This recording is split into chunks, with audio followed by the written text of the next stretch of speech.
Vous connaissez les grands bifs de l'histoire du rap comme Tupac contre Biggie, Booba contre Rof, Nas contre Jay-Z, encore Booba contre La Fouine, 50 Cent contre Ja Rule, encore Booba contre Caris, LL Cool J contre Kool Moe Dee. Non, ça je force un peu, à mon avis vous connaissez pas. Mais est-ce que vous connaissez le tout premier bif sur disque de l'histoire du rap qui va impliquer des dizaines et des dizaines d'artistes et plus de 100 morceaux pendant des années? Non? Eh ben super! C'est exactement ce qu'on va vous raconter maintenant, la guerre des Roxane.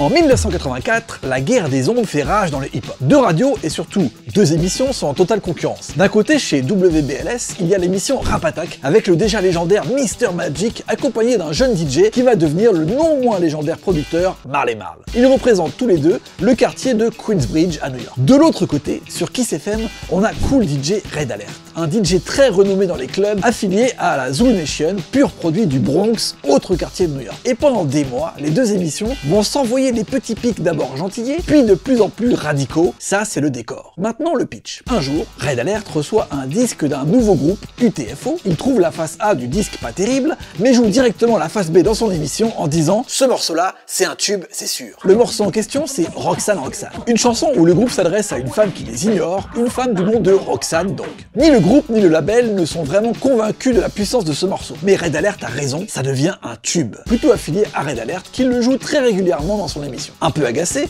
Mr Magic, dans l'autre émission, joue Roxane Roxane sans trop de conviction. UTFO ont bientôt un grand concert à New York et Mr Magic les invite dans son émission, la consécration, pour tous les rappeurs du monde à ce moment-là. Mais c'est là que ça part en sucette. UTFO pose un lapin sans prévenir, il laisse Mr Magic en plan total. Mr Magic est fou de rage, il demande à Marley Marl de trouver un moyen de se venger de UTFO, mais aussi de Red Alert sur les ondes. À cette époque, Marley Marl accumule le matos dans son appart de Queensbridge et commence à produire des petits remixes et des petits edits. Il croit souvent dans son quartier une jeune femme, chanter, qu'il voit clasher tout le monde en rime dans la rue. En rentrant chez lui, il la croise, lui parle de ce conflit avec UTFO, elle répond direct qu'elle peut enregistrer des rimes de clash contre eux. Il lui propose des jeans Sergio Valente en échange, les plus recherchés du moment. Chanter accepte et Marley Marl lui dit « On va répondre au morceau Roxane Roxane de UTFO comme si tu étais Roxane, mais la vraie Roxane. » Chanter est d'accord, elle débarque dans l'appart de Marl, qui fait office de studio et balance ses rimes assassines sur l'instru de UTFO un peu remixé par Marley Marl, et en freestyle pendant 7 minutes, elle envoie du clash. Marley boucle ça, le met sur bande et l'emporte directement à Mr Magic pour qu'il le diffuse sur Rap Attack. Et là,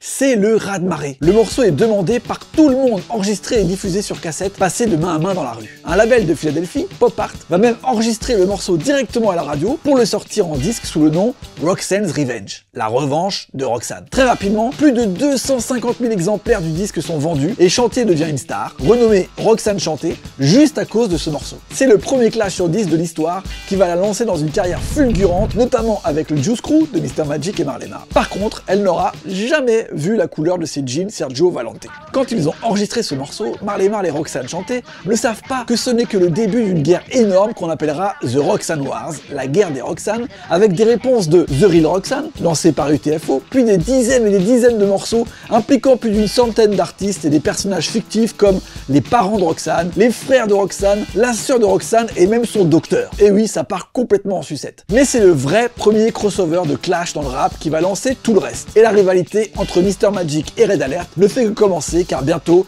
la plus grosse battle entre quartiers va commencer, la Bridge War. Mais ça, c'est une autre histoire, une autre année, une autre anecdote. Là, c'était 1984, l'histoire du premier gros clash sur disque de l'histoire.